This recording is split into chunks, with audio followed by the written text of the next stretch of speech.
Bom, Larissa, no programa de hoje nós vamos falar sobre o Estatuto da Criança e do Adolescente. No nosso estúdio nós vamos conversar com o promotor da Infância e da Juventude da Comarca de Passos, Dr. Éder da Silva Capote. Dr. Éder, muito obrigada pela sua presença. Especificamente a respeito da vida escolar, né, o que diz o Estatuto da Criança com relação ao acompanhamento da família? O Estatuto ele estabelece algumas obrigações dos pais no que diz respeito ao poder familiar e fundamentalmente no que diz respeito à educação dos filhos. Então, o Estatuto estabelece que a obrigação dos pais é a educação dos filhos. Entre ela, aliás, uma das nuances dessa educação é exatamente a educação formal, né? Obviamente que dentro dessa questão da educação, nós temos aí vários aspectos, né? Inclusive o acompanhamento da vida escolar do filho, como, por exemplo, comparecimento às reuniões de escola, comparecimento à escola para saber como anda os estudos dos filhos. Então, o Estatuto já prevê, né, como uma das obrigações do poder familiar, o acompanhamento da educação dos filhos. E como o senhor avalia, né, a legislação e também o cumprimento da legislação relacionada a esse acompanhamento?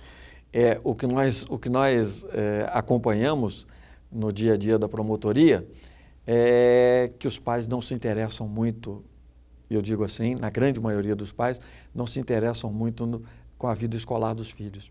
E comparecem muito pouco às escolas para saber como está o dia a dia do seu filho na escola e para conhecer um pouco mais da vida da escola, do seu projeto pedagógico, participar de reuniões de pais e mestres.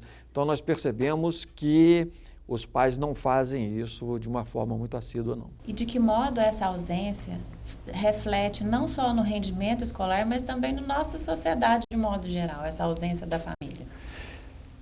Muito grave isso. É uma questão com a qual nós vemos nos debatendo aí há algum tempo, esse certo desmantelamento da família e, de uma certa forma, uma omissão dos pais no que diz respeito à educação dos filhos, de uma maneira geral.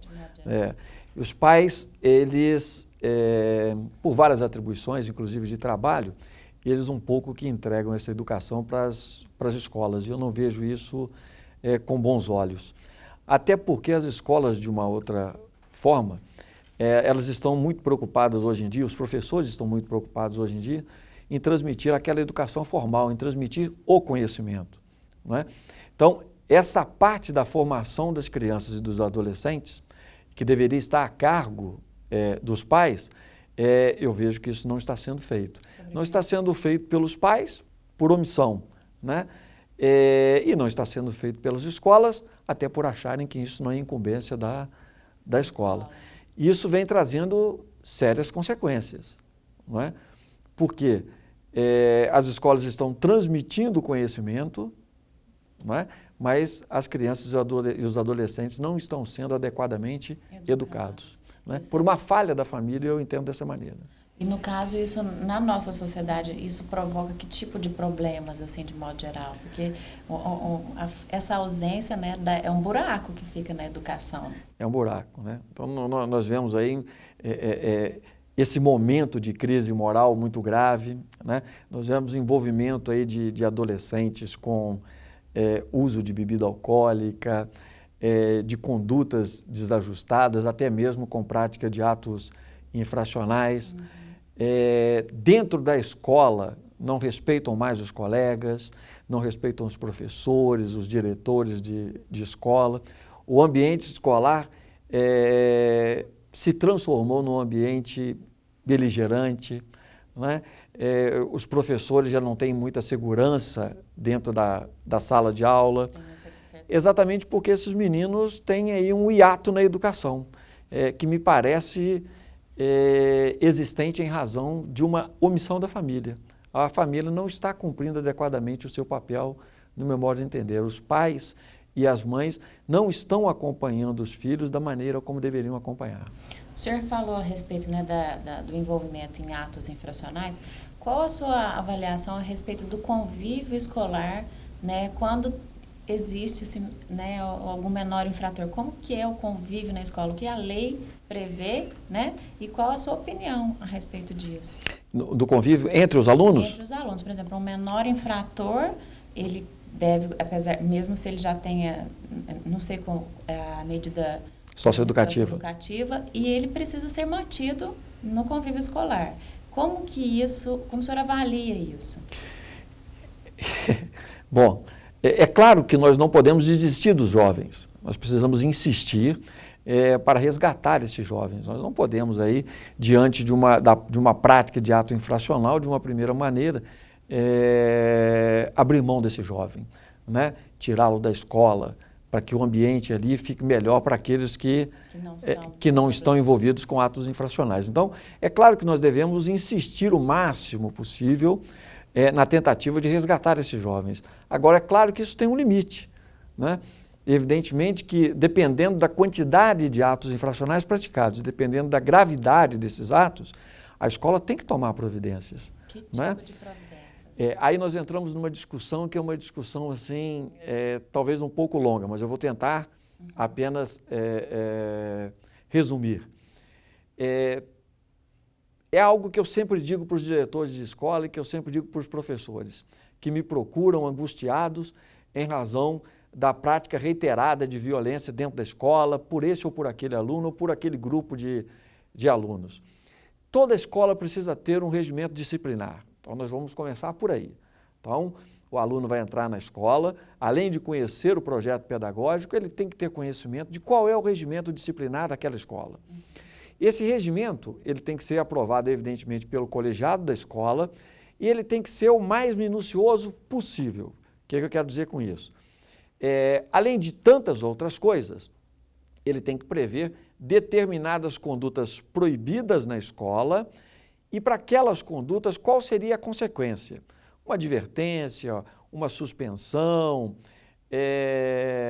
ou até mesmo o desligamento do aluno da escola. Não é? Mas isso é necessário que haja, porque o aluno tem que entrar na escola, ele tem que ter conhecimento do que ele pode e o que ele não pode fazer dentro da escola.